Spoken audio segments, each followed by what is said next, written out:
Breaking news mga boss, panalo na si Deontay Wilder kontra Derek Chisora.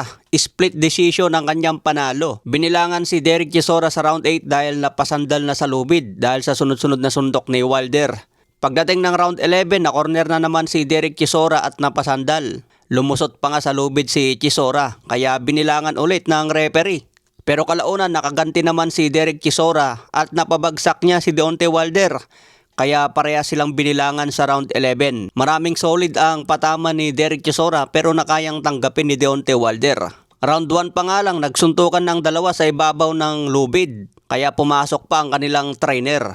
Buti na lang naawat ang dalawang kampo sa round 1.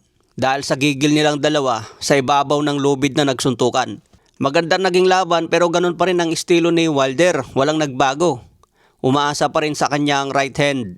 Pero matibay din talaga si Wilder dahil maraming solid ang tinanggap niya, hindi agad bumabagsak. So pagdating sa hurado, split decision ang hatol.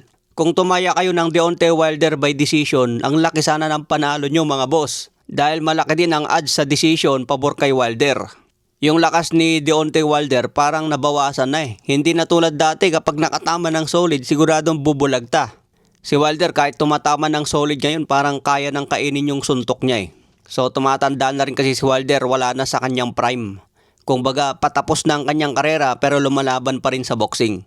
Kaya abangan natin kung may kasang bakbakan ni Deontay Wilder versus Anthony Joshua dahil nanood si Joshua sa laban na yan. Sa iba pang balita, final weigh-in ni Mark Magsayo versus Virgil McCrory.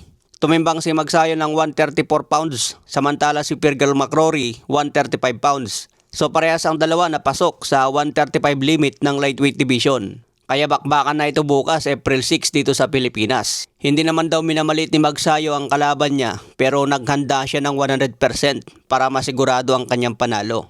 Si Magsayo ang llamado dito kaya upset kung matalo si Magsayo.